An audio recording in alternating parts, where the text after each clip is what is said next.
Hello EFD squad and welcome back to UCL Review, and my oh my do we have a feast of football for you. Last night's Champions League games easily better than the first round of fixtures from this game week.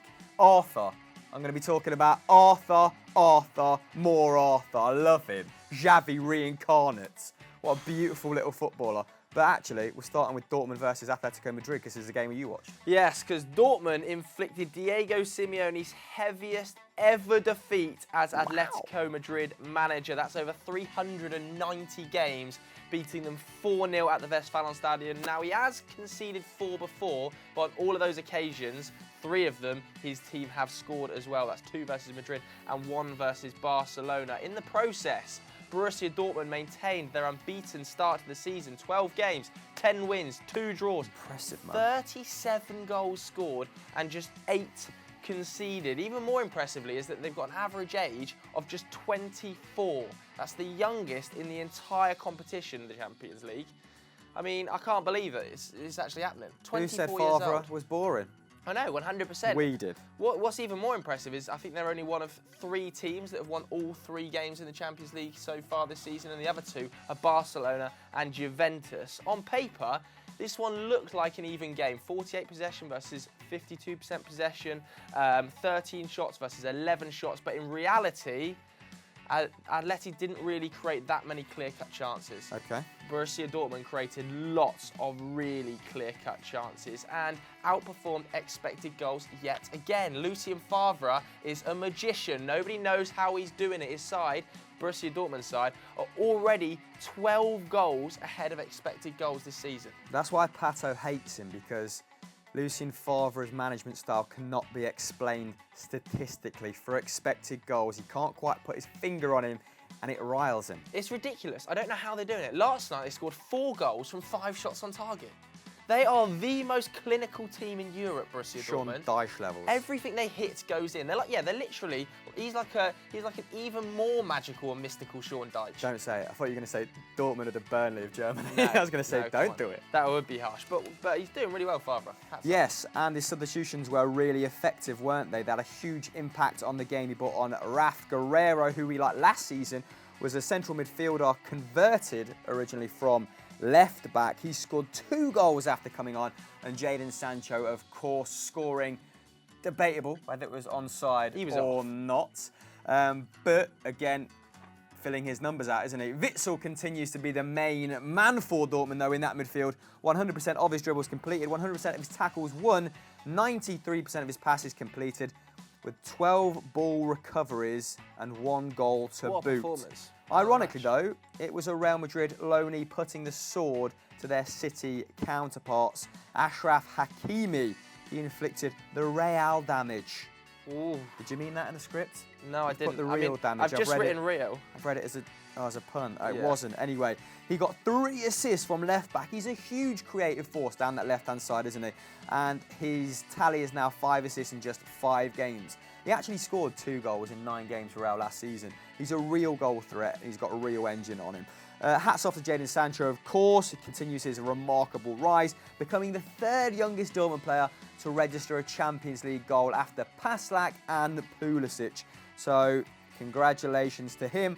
And while the focus is on the Dortmund attack, with Paco, Sancho and Royce all flying, some plaudits have to go to Dortmund centre-halves. Favre has really shored them up defensively. Yeah. They've conceded 0 goals in the Champions League. Quite the achievement considering their group. In fact, along with Juventus, Dortmund are the only team yet to concede in this season's competition. And last night, Abdou Diallo, he's 22, signed from Mainz in the summer, was an absolute monster.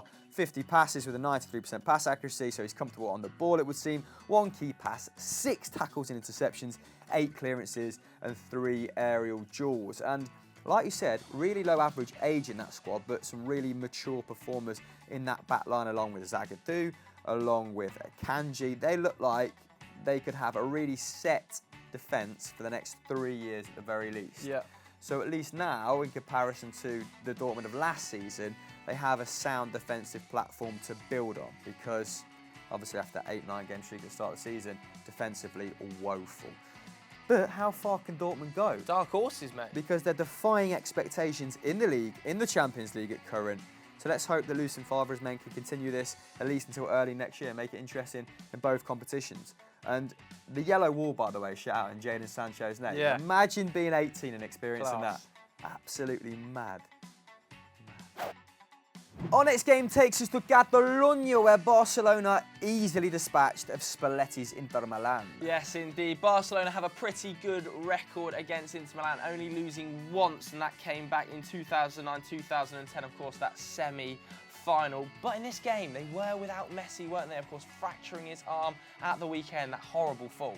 That was disgusting. It was, the very slow-mo straight. replays when his arm goes straight out.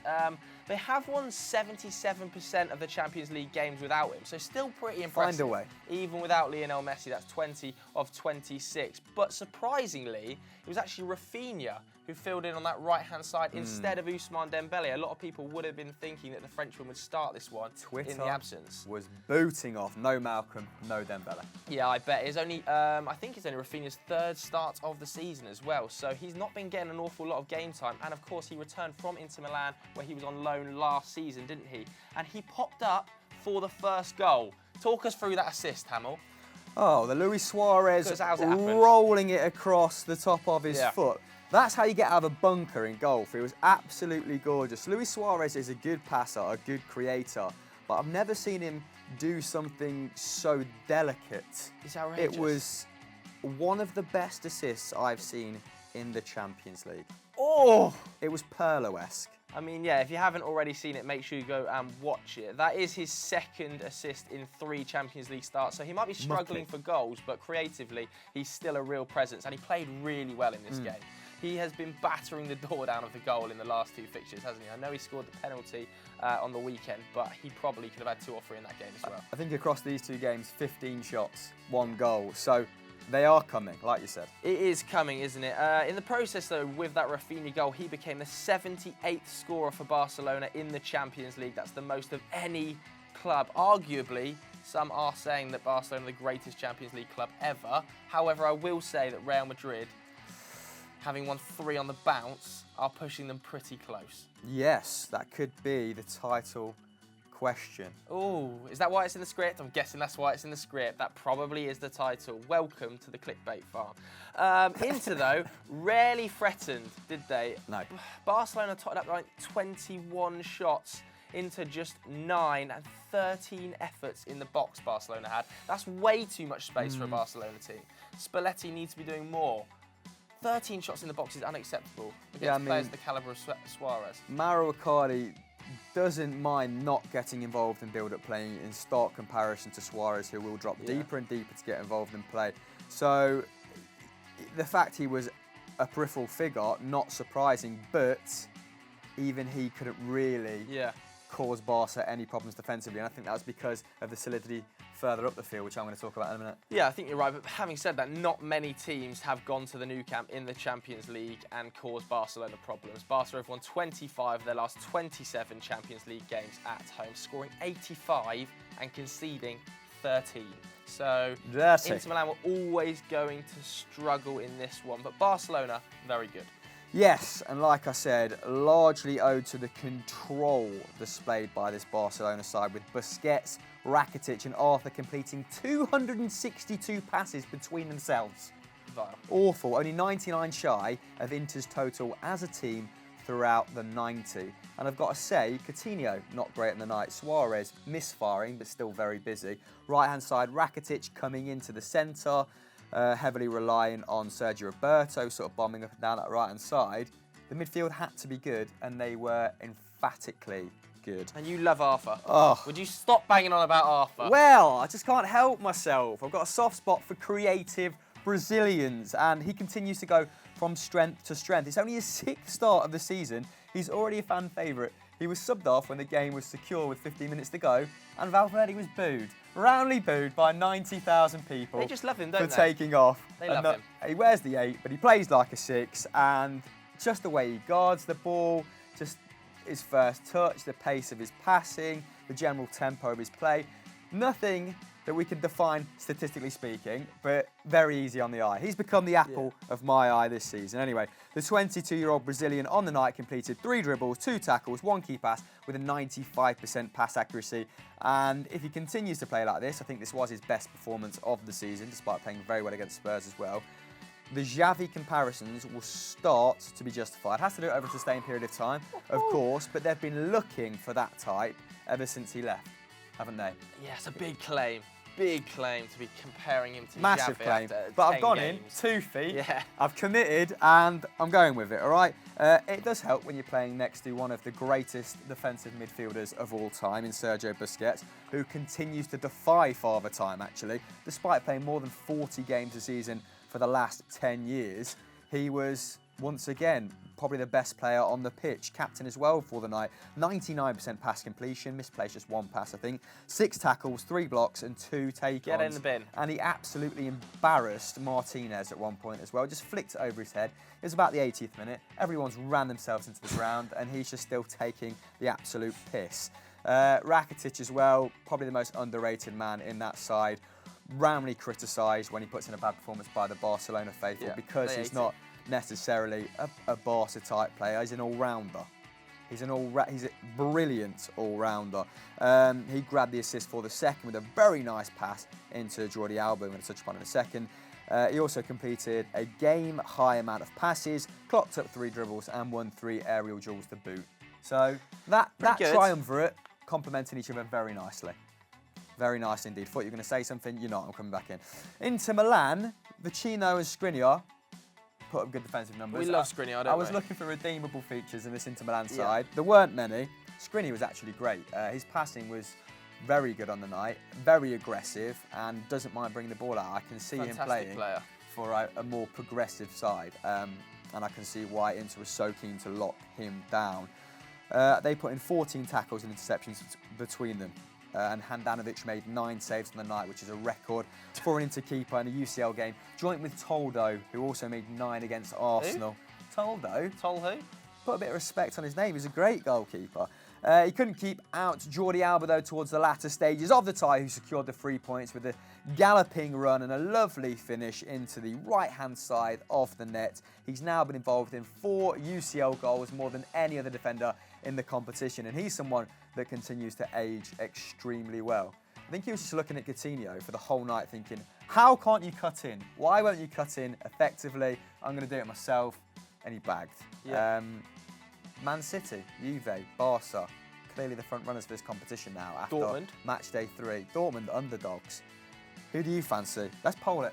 Go on then, poll it. Up there.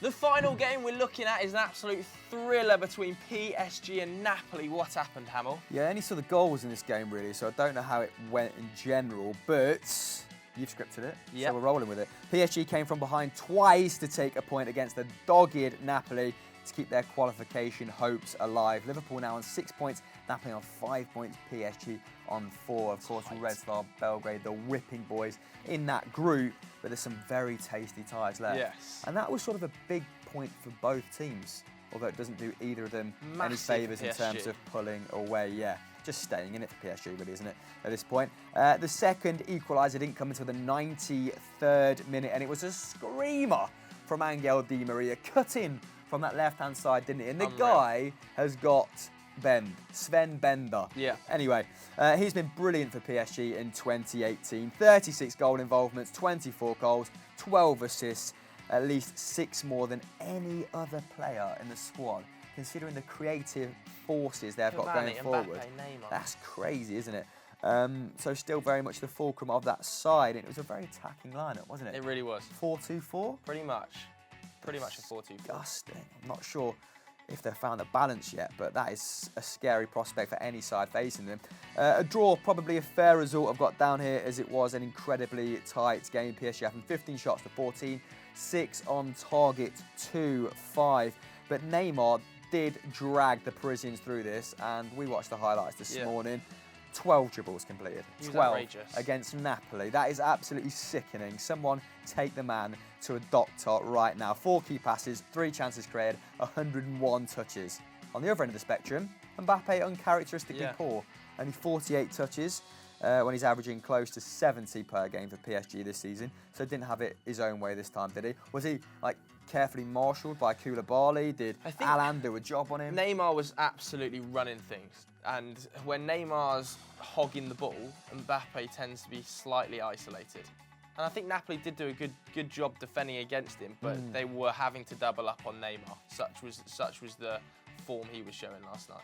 I imagine he was dropping quite deep. And he always does, man. And he always Mbappe, does. the kind of onus was on him to keep stretching play, The keep dribble, on the last man. the piece of play by Neymar for the Di Maria equaliser is outrageous. The dribble that he pulls off on the halfway line to turn and then in the 93rd minute run about 50 yards up the pitch. My favourite moment in this game, Koulibaly throwing another Napoli player in the way of a cross. Go and watch that if you haven't already. But yes, Mbappe also lost the ball 4 times. So mixed night for him, but Dries Mertens, not so much for him. Good night. Dries Mertens continues his really good form. 5 goal involvements in his last 4 appearances for club and country. That's 3 goals, 2 assists. And at the other end from Dries, Kalidou Koulibaly, you mentioned in there, continues his monstrous form for Napoli. What a defender he is. 4 blocks, 4 tackles, 4 interceptions, 6 clearances. I can't believe he's still at Napoli. He must be getting priced out of move left, right and centre because he's an unbelievable player. And you mentioned it there about the 4-2-4 that PSG deployed. I'm not convinced about the double pivot that PSG are trying to deploy in the Champions League. We saw it against Liverpool when it was Marquinhos and Rabiot. We saw it in this one when it was Rabiot and Verratti. They're getting cut through like butter in the midfield. And having a front 4 of Di Maria, Neymar, Mbappe, Cavani.